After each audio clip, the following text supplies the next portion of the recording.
Hi, and welcome to another edition of Newsmakers. I'm Jerry Roberts. It is Friday, September 2nd, 2022, and kind of culturally the last weekend of summer coming up. Real quick on COVID, which we've all decided to live with.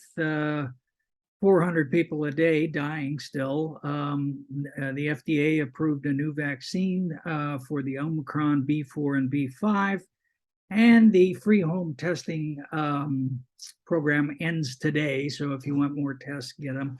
I'm curious, Josh, are you wearing a mask indoors now or not?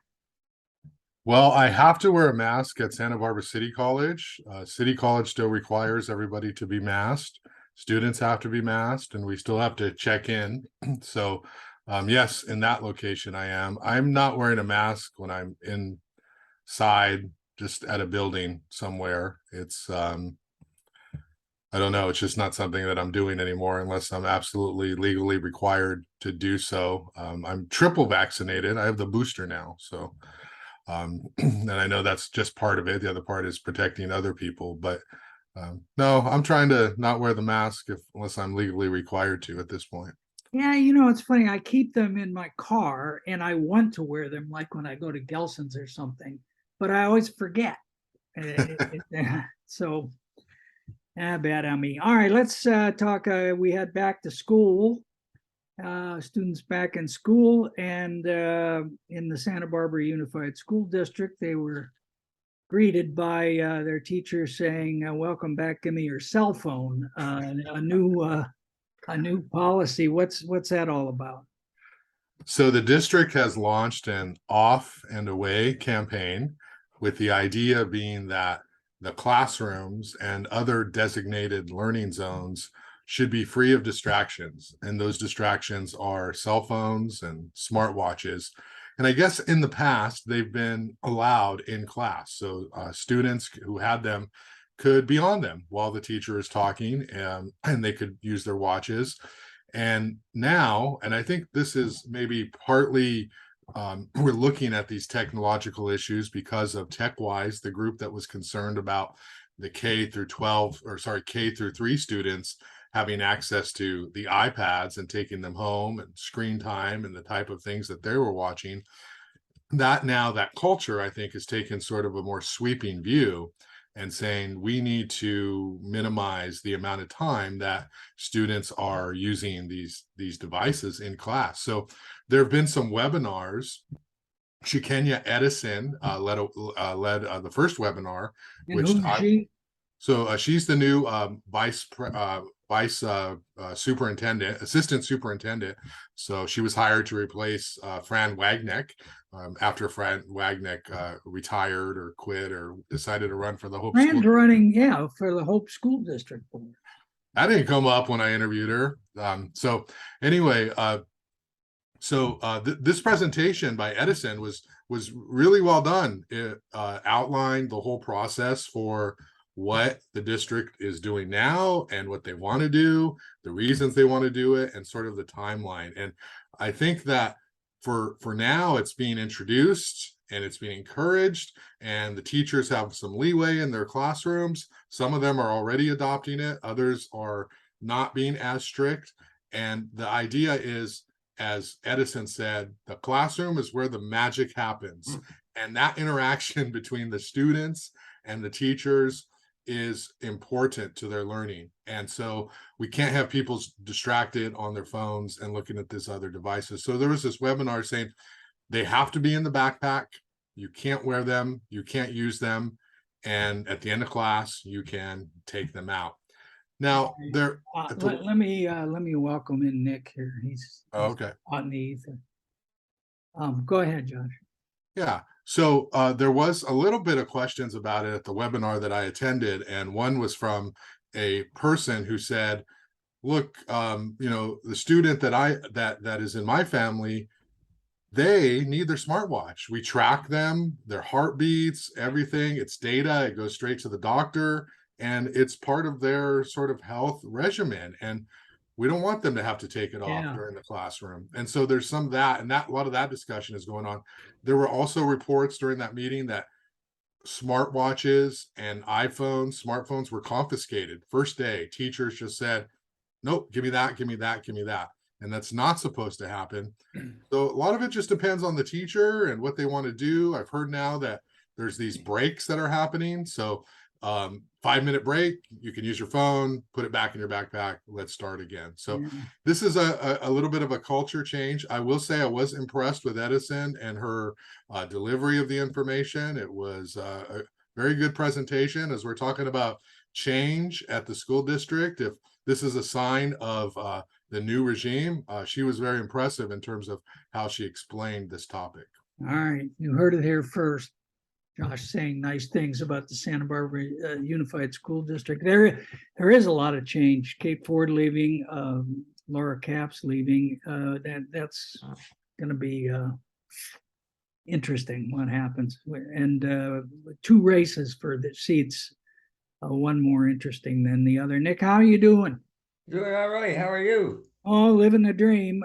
We were just talking about COVID and adapting to it. And I asked Josh if he typically is wearing a mask indoors now. And his answer was he has to wear it at work at City College, but not otherwise. How about you? I understand at City College in the orchestra, if you play flute, you have to wear a mask. Wow, that's tough. So they cut a tiny little hole. I don't know if that's true, but it came across our feed. Sounds like a future shaggy dog, angry poodle. You know what? I'm one of those people. I keep a mask in my bag and I wear it occasionally. So it's sometimes I go into a supermarket or whatever and I wear it. But at the office, no, I don't wear it. Are you going to try to get to the head of the line for the bivalent vaccine that was just approved for the Omicron BA4 and 5? You know, I just haven't put that on my to-do list yet. All right, I got it high on mine. All right, so the legislature, who was it who said no one is safe when the legislature is in session? It passed a legislation to enact Governor Newsom's plan to keep Diablo Canyon nuclear plant up.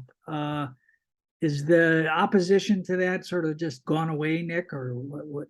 No, it's interesting. I mean, if you looked at the numbers, you'd say this was a slaughter.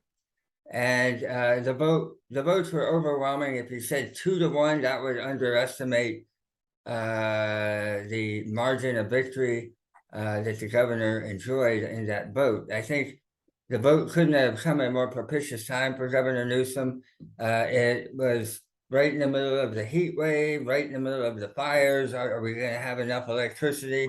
The sense around sound effects said you had to vote for it, and do you really want to have electricity going off right now? So he benefited from it. It's also, it's not like it's been turned off. It's still going on, and you just extended the life. And there's something psychologically different. If it had been turned off, to turn it back on, it would have been a different lift. But they got to spend $1 billion to it's a $1.4 trillion to help Pacific Gas reactivate. Trillion or billion? A billion. Did I say trillion? Sorry. Yeah. Diablo Canyon for a 5-year extension that will expire in 2030. What the Enviros did, they lobbied pretty hard. They got clobbered, but what they got out of the deal initially, the governor was talking about extending it to the year 2035. Now it's 2030. So that's significant, 5 years. That is really important for us here because that 5-year gap would make a big difference in terms of the wind energy project that's being proposed. Salute Big Wind Carbajal. Salute Carbajal, and this is his dream baby. And his legacy, it's legacy time. Legacy project. And that 5-year difference will make a huge difference, I think, in terms of the availability of Diablo Canyon's infrastructure to take the electricity and get it on the grid. The other thing they got was they shook the governor down for an extra $1 billion in sort of green technology, alternative energy, carbon-free stuff. And they got the Coastal Commission, which had been stripped of any jurisdiction in the initial writing, given some limited jurisdiction in what was approved. But yeah, it's a big deal. It's a big deal. All right, let's talk about housing a little bit. Josh, you have a piece coming tonight, I think, on yet another project. Where on De La Vina? What's going on with that? Oh, this was a great meeting, Jerry. Historic Landmarks Commission meeting for a 4-story, 34-unit housing project on the corner of Carrillo and De La Vina streets. And so a Jiffy Lube is right there on the corner. I'm sure we've driven by it. It's a very prominent spot. It's a gateway, as the term was thrown out during the meeting. So this development team proposed this very, very large building, and one of the Historic Landmarks Commission members, Butler, said, is it Keith Butler? He said the first time he saw this project, the first word that came to his mind was monstrosity. And so that word is, some people might throw that around, but like an activist might, but when you're hearing it from a person who's appointed by the city council to help oversee these projects, those were strong words. They proposed the biggest thing they could have, and that's, I think, a game that they play: start super big and then revise and revise and revise. It's a pre-application hearing, so the whole point of it is to get some feedback. But there was no discussion about actual sizes of these units or what the amenities would be, or affordability. Nothing on affordability. They said those things would come later, but right now we only want to have a discussion about size, bulk, and scale. But you can't have that discussion without presenting information about how many inclusionary units above the requirement are you going to offer, and what other amenities.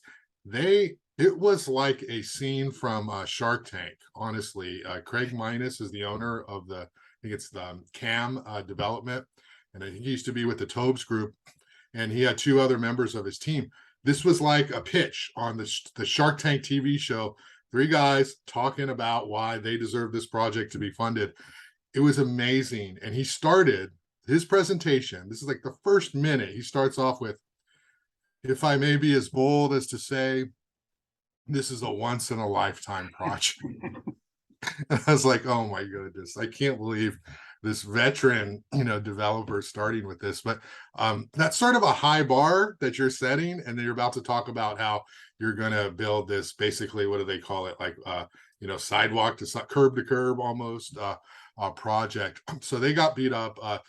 Cass Enberg, newest member of the HLC, she said, she is an architect, and she said that this project needs some identity, it needs some mojo, what's it called, it needs some attitude, and then it needs to come down to 2 stories is what she said. Think about that intersection. Yeah, that's Mission and De La Vina Street, and it's a tight pinch, and if you have 4 stories worth of apartments or whatever housing units, that's a lot of cars coming out at rush hour. And it's a lot of cars coming home at the end of the day. And it already can be pretty tight. You got the pot dispensary right across the street. You got the ice cream, formerly known as McConnell's, across the street. And as a bike rider who uses that, it's sort of, sometimes it's a take your life in your hands intersection. And if you had 4 stories there, that would be a massive, it would be what they call a game changer. Is there parking, or are they under the AUD? They don't have to do anything. Yeah, so it is in the heart and prime of the AUD area. So I think it's 1 parking space per unit. So They proposed 34 units. I didn't hear a lot of discussion about the parking, and presumably it's underground. They didn't really want to talk about that because I think their approach was, if we bring that up, it's going to bring people to start talking about that. And HLC is not supposed to be talking. That's the Planning Commission. But it's everything still came up about what are you doing here with the sizes of these units. So they're going to have to go back to the drawing board and figure it out. They did say, which was kind of interesting, was that Jiffy Lube, they said it's an underutilized site. It's a one-story building, and they will be moving to an alternative location. So that's interesting. That's obviously a popular spot there. So I think people are going to want to know what the future is there. Yeah. And nothing I think is happening anytime soon because these things take a Yeah, while. but it's, that's I a mean, meeting. it's becoming, it's like whack-a-mole. I mean, things are just popping up. You know, you've got all the juice coming from Sacramento on behalf of build. City council, the same way. Nick, here's my question. I don't remember if it was Karl or Groucho Marx who used the phrase fundamental contradiction, but is there not a fundamental contradiction between addressing the so-called housing crisis and addressing the fact that we have no water? I mean, these two things are in conflict, it seems. Let me throw in a line from Joan Armatrading there. Everybody wants to go to heaven, but nobody wants to die. And everybody wants housing, but nobody wants it here. And I think, you know, in the big picture universe, water is a constraint. But really far down the road, Santa Barbara is very different in that we have a desal plant. And so we don't, I mean, the reality will pinch us sooner or later, but it's later. And so the immediacy of the water constraint, we are somewhat immune from. So that isn't going to be a huge deal. And I'm sure that they can get low flow, everything state of the art and trick it out. And according to the planners, Jerry, Nick, we're using the same amount of water, or Santa Barbara's using the same amount of water today as it was in the mid-90s because of voluntary conservation. And they also say that these new fixtures really save a lot of water. So it's really those agriculture growers who are killing our water. Those almonds, that's right. And Oprah, isn't Oprah like one of the water hogs or whatever it's called? And then, you know, and the other thing, big story this week, I thought in housing was the county suing UCSB over their failure to address the housing issue. Nick? Yeah, it's a really big deal. I mean, at one level, it sort of reads like a collision between two glaciers and about that slow moving. But the impact is a big one. The university is a major contributor to the housing demand on the South Coast. I mean, the enrollment now is about 25,000 students, and you throw in the number of faculty and the number of staff that are required.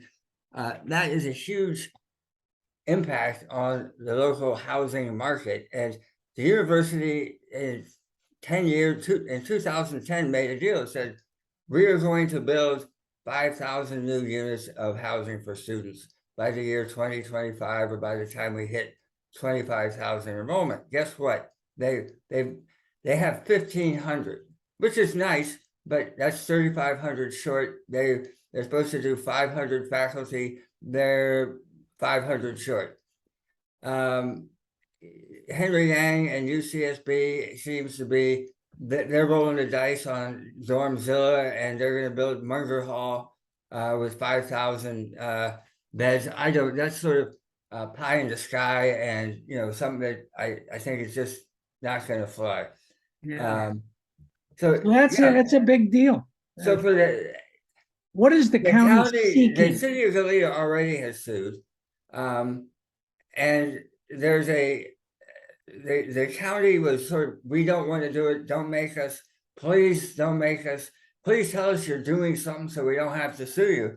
And they just couldn't get any clear answers, or at least that's what you hear from the county side.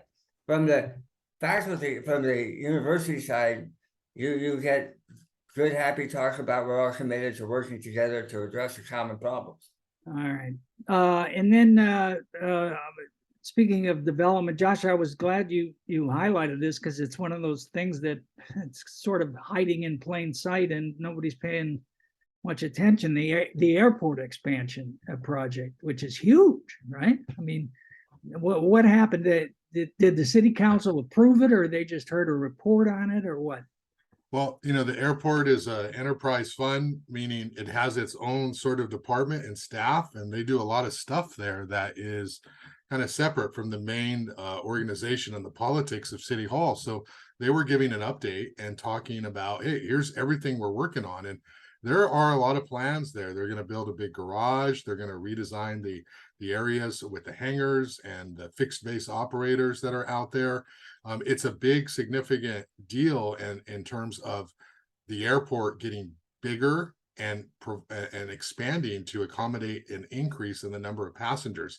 After COVID, we're back to where we were before COVID, and we have new flights and we have new opportunities for people to take fly out of Santa Barbara. The big thing coming out of that meeting, though, was flight noise and the issue of these flights causing a lot of noise to the people of Goleta and even like unincorporated county. And Santa Barbara owns the airport, but it's in the middle of Goleta and Santa Barbara County. And so they have these jurisdictions battling. Ultimately, the pilots have the right. Pilot, right? Who decides where it's flight path? Or they have the right to decide their flight path based off of safety. And so there is not much consistency in terms of where and how loud a plane is. I live in Goleta. These planes take off at 5:30. It's my unofficial alarm clock. Actually, I've come to appreciate it and enjoy it. And they fly all the time, and they can be very loud. They can be very high up. They can be very close. So there are people very angry about this and saying, hey, Santa Barbara, you don't have to deal with your constituents complaining as much about this noise because, you own the airport out in another community. So you need to do something. And the city says, hey, we don't have any control over this. And this is an FAA matter. And the FAA says that these pilots have the right to do this. So I think the city's talking about doing a noise study to see how loud it actually is. And they're planning a big meeting with FAA, Goleta, City of Santa Barbara, county representatives to sort of talk about this issue and ways to reduce the noise.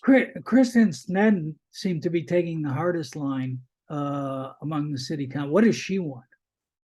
So she would like to see some tighter regulation on hours. So if planes can take off as early as 5:30, she's saying let's move that time. It should not be that early. And also, how would you get up, Josh? How would you get up and be able to get all these scoops? Unfortunately, I still have a child in the house, so I have that other radar that goes off. So she wants to see tighter hours, and she made a big declarative statement, very mayor-like, harbinger of what's to come, maybe. But she said our airport, we don't want to build for anything more than what we have now. We do not want to be anything more than a small hub airport. We don't want to grow and be big and be this destination airport. Whatever our needs are now, let's build for that and let's stop. So, yeah, it sounds like that, excuse me, the mixed metaphor train has already left the station on that. Where's Mayor Lodge on this? Is she for it or again? That's the only way I can tell what I think about these things. I have not asked her, so okay, so she wasn't there to okay. And then more neighbors upset on Modoc Road, Nick, about the bike lane. We've talked about that a couple times on the show, but what the county has now said, okay, have they surrendered, or it's just... No, they haven't surrendered at all. They've done a tactical retreat. They've delayed the first determination for people turning in late. There's a new bike lane about a mile long from Hope Ranch down Modoc Road to where the bike lanes go off to UCSB, anywhere from 49 trees could conceivably come down, and these are canary palms, these are eucalyptus, these are all some scrub trees, there's some oaks, and it's not clear how many trees have to come down because it depends on where the bike lane is put. And the neighbors got wind of it sort of a little bit late in the game and freaked out and mobilized very effectively and have made a huge noise. So as a county supervisors, that one issue that everybody is hearing the most about is Modoc Road. And a lot of people have never ridden their bikes on Modoc Road, have never had to go there, but everybody's hearing about Modoc Road now. So they pushed back by about 2 months the date when the mitigated negative declaration environmental finding would be made. And so that gives people time to try to hash stuff out. And not council member, but Supervisor Greg Hart, who represents the district, says he thinks that maybe you could build a bike path with taking out as few as 10 trees. And he's hoping to figure out, how that sort of compromise could be worked out. That's in his sort of kumbaya moment, and his more realistic moment. What he's seeing now is there's really not much room for compromise. So we'll see what can happen. But it does appear that County Public Works is reducing the number of trees that might have the white paint dot on them, meaning they are marked for extinction. And ultimately, the land in question is owned by something called the Land Trust, and they have a deed saying this is supposed to be a conservation easement forever. And it really depends on what the Land Trust says. Yeah. All right, Josh, you got anything new on that?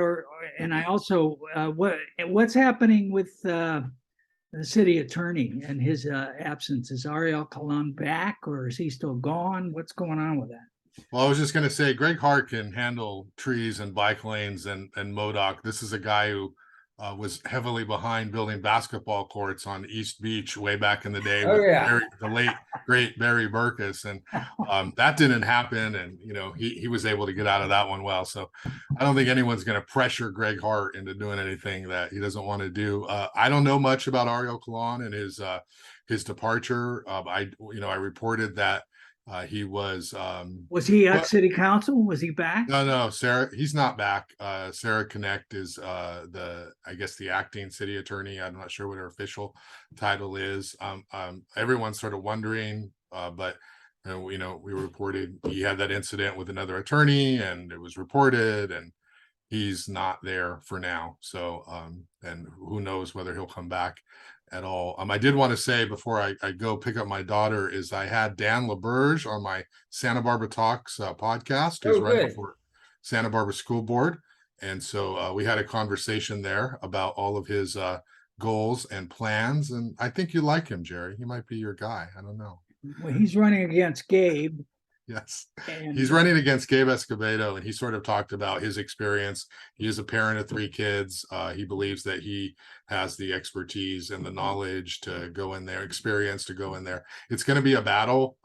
He did apply for the Democratic Party endorsement. He interviewed. He didn't get it. For him. He said he knew he wasn't going to get it, but he wanted to at least try it. Gabe Escobedo, obviously, who's I think on the Democratic Central Committee board, got it. So that was not much of a surprise. But I will say about that contest is that it'd probably be a little closer than we expected because he has a good base through his organization, Mother's Helpers, and he is known in the community. And his wife, Robin Unander LaBerge, is known in the community as well. And they're pretty fired up. So I think if we're talking about odds, Gabe is still the heavy favorite, but Dan LaBerge is not a candidate to be dismissed.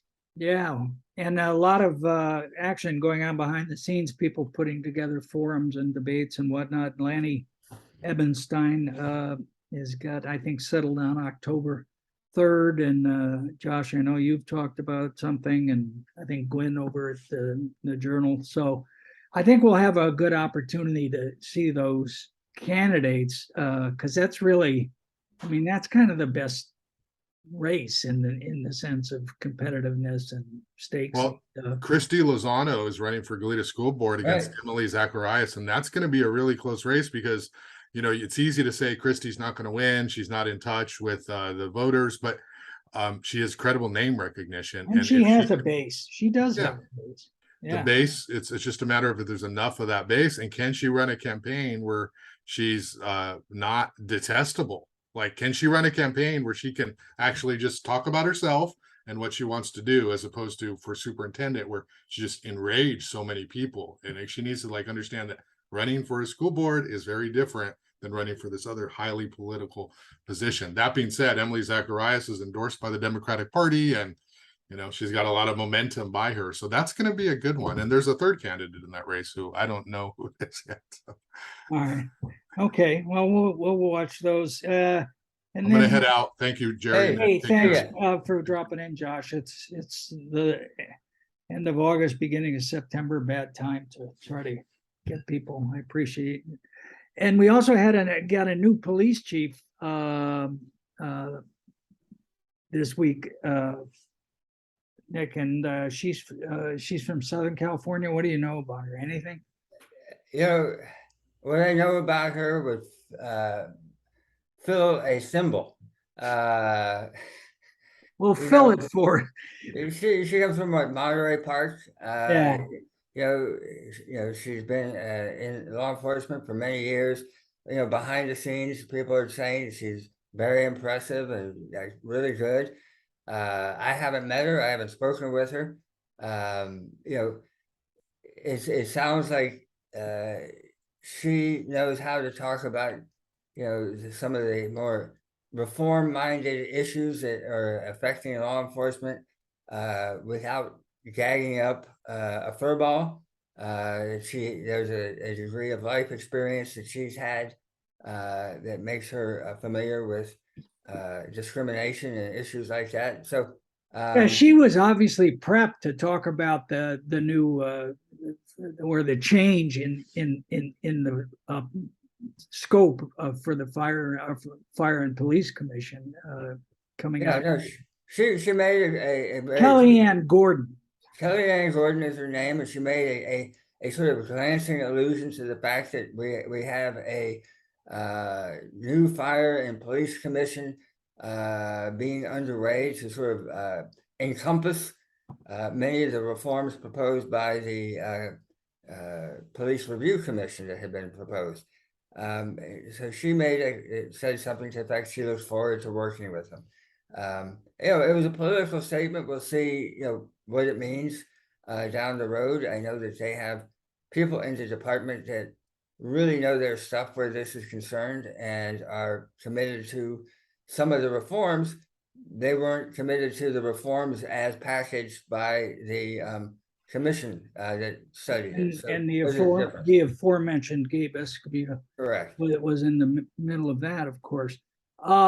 Well, she's got her work cut out for her. Your colleague, Ryan P. Cruz, reports murders are way up in Santa Barbara. And he also wrote about this problem of ghost guns, untraceable weapons that people are getting. So, yeah.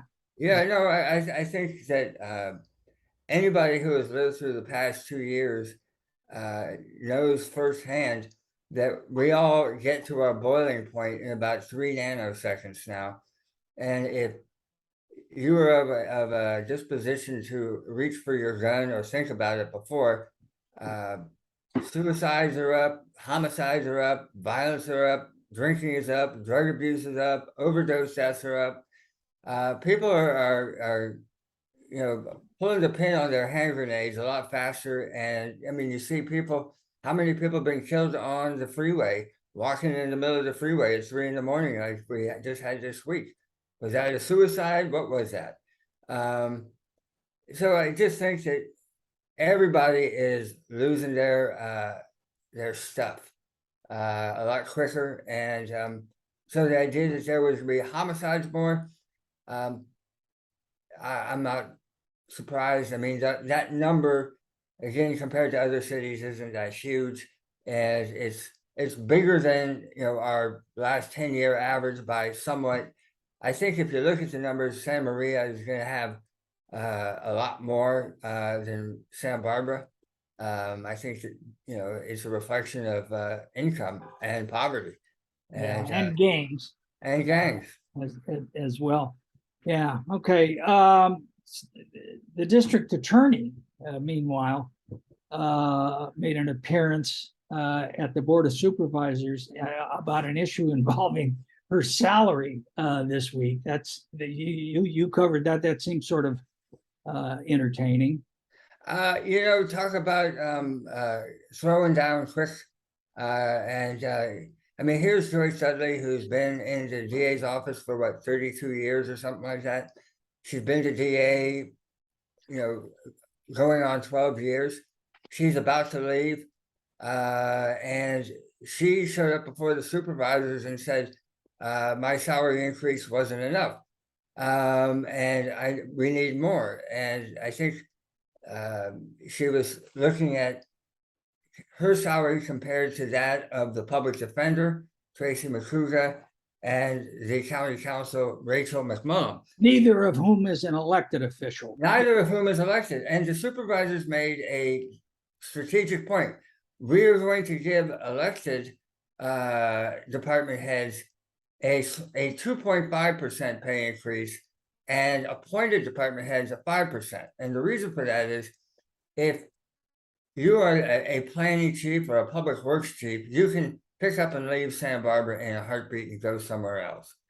But if you're an elected official, it's much harder to say, oh, I'm going to go run for county sheriff, or I'm going to go run for election czar, or, county assessor, or DA. These are elected positions.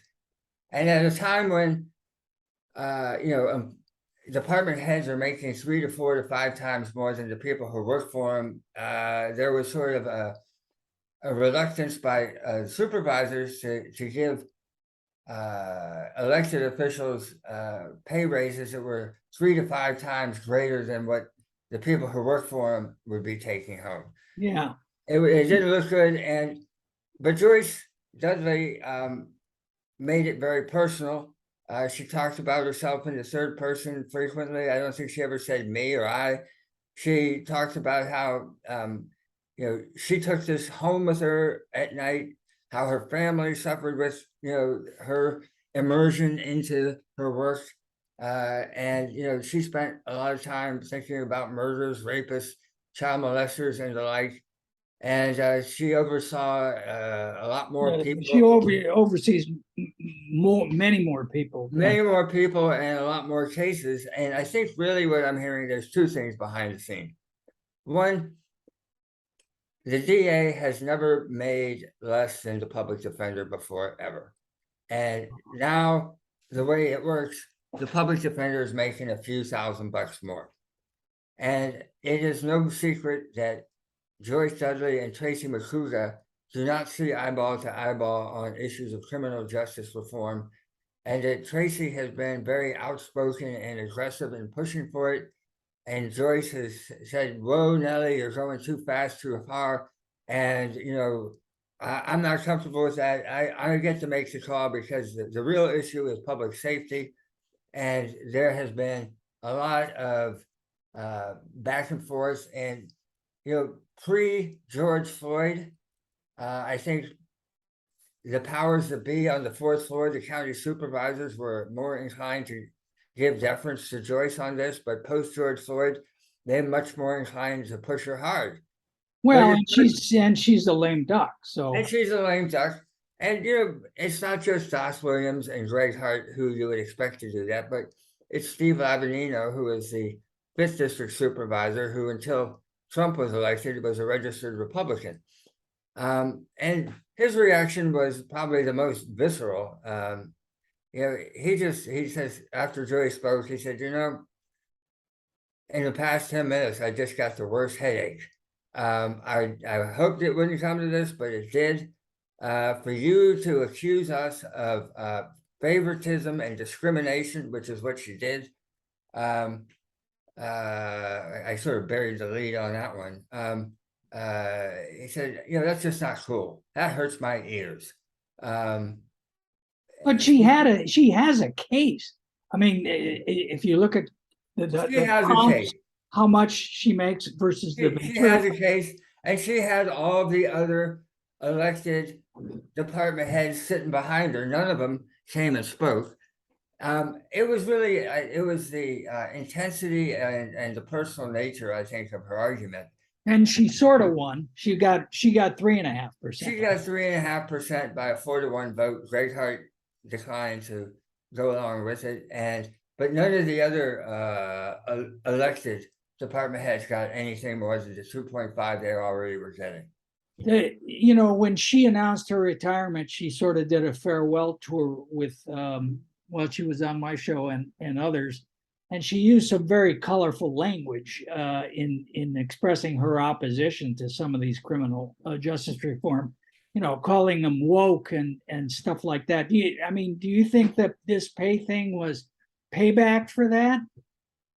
Well, I'm sure it didn't help her case that there was that issue. I don't know that it's payback. I think it's the issue of there was a lot of balking at giving the appointed department heads a 5% pay increase. They weren't happy about that either, but they felt they were over a barrel because if they didn't, they would in fact go take a job somewhere else. The market forces, I think Josh Williams said, were decidedly different. But I'm sure the fact that Joyce has fought them on criminal justice reform, maybe that had something to do with why Greg couldn't go along with it. Yeah. All right. Real quick, I'm speaking of burying the lead. Your poodle this week about the much needed new ballpark, as we used to say in San Francisco on the editorial page for the Foresters. The Foresters are great. It's extraordinary what the success they've had. The Santa Barbara Foresters are like the biggest secret hiding in plain sight in Santa Barbara.